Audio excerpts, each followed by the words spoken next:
بسم اللہ الرحمن الرحیم۔ ٹیل پوائنٹ کے ناظرین السلام علیکم۔ تمام جانوروں میں بشمول انسان ایک مخصوص جینیٹک سٹرکچر ہوتا ہے۔ ہر جاندار میں کروموسومز کی خاص تعداد ہوتی ہے، جس میں ہلکا سا چینج بھی شدید جسمانی مسائل کی وجہ بن سکتا ہے۔ یہ کروموسومز وہی ساختیں ہیں جو والدین سے خصوصیات کو نسل در نسل آگے منتقل کرتی ہیں۔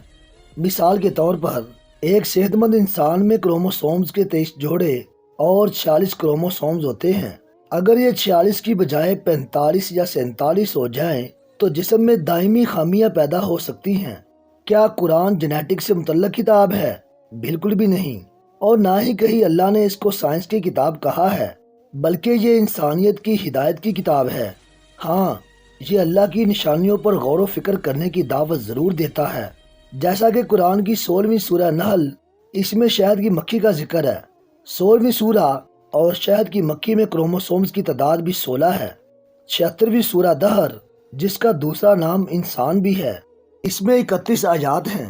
انسانی کروموسومز کی تعداد 46 ہے اور یہ 31واں کمپوزٹ نمبر ہے۔ اسی طرح گائے، کتا، اونٹ، سور وغیرہ کے الفاظ بھی آیت کے آگے یا پیچھے کے حروف گننے پر اپنے مخصوص کروموسومز کے نمبر پر موجود ہیں۔ یہاں پر یہ بات نوٹ کر لیں کہ ہر آیت میں ایسی ترتیب نہیں، لیکن کچھ آیات میں حیران کن طور پر ایسا ہی ہے۔ ویڈیوز کی سیریل میں ہم چند جانوروں کے کروموسومز کے نمبر اور آیات میں ان کی جگہ کے متعلق ڈسکس کریں گے انشاءاللہ۔ آج کی ویڈیو میں ہم انسان کے کروموسومز اور قرآن میں ان کی نومیرک ویلیوز کے متعلق ڈسکس کریں گے۔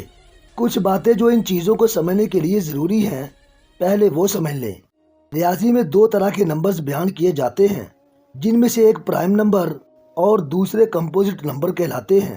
پرائم نمبرز وہ ہوتے ہیں جو اپنے علاوہ اور کسی ہندسے پر تقسیم نہیں ہوتے، اور کمپوزٹ نمبر متعدد ہندسوں پر تقسیم ہو سکتے ہیں۔ مثلا انسان میں کروموسومز کے 23 جوڑے ہیں اور 23 9واں پرائم نمبر ہے، اور آپ ذرا غور کر کے دیکھیں تو 23 اپنے اور ایک کے علاوہ کسی ہندسے پر قابل تقسیم نہیں۔ اسی طرح بندر میں 48 کروموسومز ہوتے ہیں اور 48 32واں کمپوزٹ نمبر ہے، اور یہاں دیکھیں 48 کئی ہندسوں پر قابل تقسیم ہے۔ اب ہم انسان اور نطفے اور قرآن میں انسان کے کروموسومز کی تعداد کا تعلق دیکھتے ہیں۔ قرآن کی بہت سی صورتوں میں انسانی نشوونما اور ایمبریولوجی کا ذکر موجود ہے، لیکن قرآن کی 32ویں سورہ المومنون کی آیات 12 سے 14 میں انسانی ڈیولپمنٹ کا ذرا تفصیلاً ذکر آیا ہے۔ 23 نمبر انسانی کروموسومز کے جوڑے کو ظاہر کرتا ہے۔ پہلی نازل ہونے والی وحی سورہ علق کی چند آیات پر مشتمل تھی، جو کہ قرآن کی 96 نمبر والی سورہ ہے۔ اس میں لفظ انسان دوسری، 5ویں اور 6ٹھی آیت میں آیا ہے، اور آپ یہ جان کر حیران رہ جائیں گے کہ 1400 سال پہلے کیسے اللہ تعالیٰ نے یہ ساری حسابی ترتیب لگا رکھی تھی۔ جیسا کہ آپ سکرین پر دیکھ سکتے ہیں کہ اگر ہم پہلی آیت سے حروف گننا شروع کریں تو نمبر 23 لفظ انسان کے اندر آتا ہے۔ اسی طرح دوسری آیت سے حروف گننا شروع کریں تو 5ویں آیت میں آنے والے لفظ انسان میں نمبر 46 آتا ہے، اور اگر 5ویں آیت سے گننا شروع کریں تو پھر سے نمبر 23 لفظ انسان کے اندر ہی آتا ہے۔ تو کیا یہ محض اتفاق ہے؟ مزید سنیے۔ سورہ زلزال، جو کہ قرآن کی 99 نمبر کی سورہ ہے، اس کی تیسری آیت میں لفظ انسان ہے، اور نمبر 46 ٹھیک اسی لفظ کے اندر آتا ہے، اور 46 انسان کے کروموسومز کی تعداد ہے۔ 55 نمبر پر موجود سورہ رحمان کی آیت نمبر 3 میں نمبر 23 پھر سے لفظ انسان کے اندر موجود ہے۔ اگر اسی سورہ کی آیت 13 سے گننا شروع کریں تو لفظ انسان سے پہلے ایگزیکٹ 23 حروف موجود ہیں۔ اب آ جائیں سورہ نمبر 95 پر، یعنی سورہ 3 پر۔ اگر پہلی آیت سے گننا شروع کریں تو چوتھی آیت میں موجود لفظ انسان سے پہلے پھر سے 46 حروف ہیں۔ یہی نہیں، اگر آپ آیت 3 سے گننا شروع کریں تو لفظ انسان سے پہلے 23 حروف موجود ہیں۔ سورہ نمبر 4 النساء کی آیت 28 میں لفظ انسان میں پھر سے نمبر 23 موجود ہے۔ سورہ نمبر 16 النحل کی آیت 4 کے حروف الٹی طرف سے گننا شروع کریں تو نمبر 23 پھر سے لفظ انسان میں آتا ہے۔ یہی ترتیب 59 نمبر سورہ الحشر کی آیت 16 میں بھی ہے۔ الٹی طرف سے حروف گننا شروع کریں تو نمبر 46 پھر سے لفظ انسان میں آتا ہے۔ 14 نمبر سورہ ابراہیم کی آیت 34 شروع سے گننا شروع کریں تو نمبر 46 پھر سے لفظ انسان میں آتا ہے۔ 19 نمبر سورہ مریم کی آیت 6 کو آخر سے گنے تو نمبر 23 پھر سے لفظ انسان میں۔ 43 نمبر سورہ زخرف کی آیت 15 کو شروع سے گنے تو نمبر 23 لفظ انسان میں آتا ہے۔ 50 نمبر سورہ کاف کی آیت 16 کو آخر سے گنیں گے تو نمبر 46 پھر سے لفظ انسان میں آئے گا۔ اب لفظ نطفہ پر غور کریں۔ 36 نمبر سورہ یاسین کی آیت 77 کو شروع سے گنے تو نمبر 23 لفظ نطفہ میں آئے گا۔ اسی طرح 18 نمبر سورہ کہف کی آیت 37 کو شروع سے گنے تو نمبر 46 پھر سے لفظ نطفہ میں۔ 35 نمبر سورہ فاطر کی آیت 11 کو شروع سے گننا شروع کریں تو نمبر 23 پھر سے لفظ نطفہ میں۔ 40 نمبر سورہ مومن کی آیت 67 کو شروع سے گنے تو نمبر 23 پھر سے لفظ نطفہ میں۔ اس ساری بحث میں آپ دیکھیں کہ نمبر 23، 46 لفظ انسان اور نطفہ کیسے قرآن میں انٹرلاگ ہیں۔ ٹھہریے، ابھی حیران ہونے کے لیے اور بھی بہت کچھ باقی ہے۔ آیات پر جانے سے پہلے کچھ ضروری چیزیں سمجھ لیں۔ شروع میں نے پرائم اور کمپوزٹ نمبرز کی بات کی تھی۔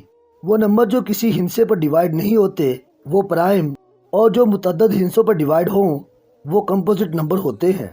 2 پہلا پرائم نمبر ہے، 3 دوسرا، 5 تیسرا، 7 چوتھا، اور اسی طرح بڑھتے جائیں تو 23 9واں پرائم نمبر ہے۔ کمپوزٹ نمبرز کی بات کریں تو 4 پہلا کمپوزٹ نمبر ہے، 6 دوسرا، 8 تیسرا، اور اسی طرح 46 31واں کمپوزٹ نمبر ہے۔ اب لفظ انسان اور نطفہ کو ہم ان 2 نمبروں 9 اور 31 کے تناظر میں دیکھیں گے اور مزید 10 نشانیوں کے بارے میں جانیں گے۔ 76 نمبر سورہ دہر، جس کو سورہ انسان بھی کہتے ہیں، اس کی آیت 31 ہے اور 46 31واں کمپوزٹ نمبر ہے۔ اسی سورہ کی پہلی اور دوسری آیت میں لفظ انسان موجود ہے۔ ذرا غور کریں تو پہلی آیت میں نمبر 9 لفظ انسان میں آتا ہے اور دوسری آیت میں پھر سے نمبر 9 لفظ انسان میں موجود ہے۔ اسی دوسری آیت میں نطفہ لفظ میں نمبر 31 موجود ہے۔ سورہ دہر کی پہلی دونوں آیات میں انسان کا لفظ آیا ہے، اور اگر ہم ان دونوں آیات میں استعمال ہونے والے حروف کی بات کریں تو وہ بھی ایگزیکٹ 23 ہی ہیں۔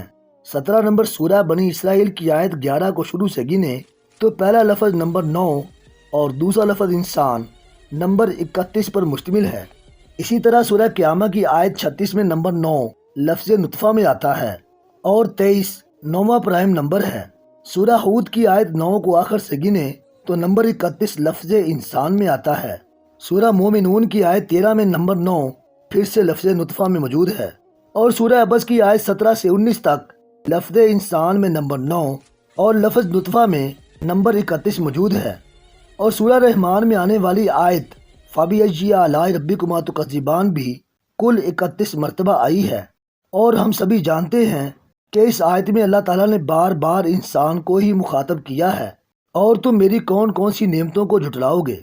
تو کیا یہ سب کچھ محض اتفاق ہے کہ اب بھی کوئی کہے گا کہ یہ کلام تو خود گڑھ لیا گیا ہے؟ اگر کوئی ایسا سوچتا ہے تو کیا کوئی یہ چیلنج قبول کرے گا جو قرآن نے 1400 سال پہلے کیا تھا؟ وَإِن كُنتُمْ فِي رَيْبٍ مِّمَّا نَزَّلْنَا عَلَىٰ عَبْدِنَا فَأْتُوا بِسُورَةٍ مِّن مِّثْلِهِ وَادْعُوا شُهَدَاءَكُم مِّن دُونِ اللَّهِ إِن كُنتُمْ صَادِقِينَ۔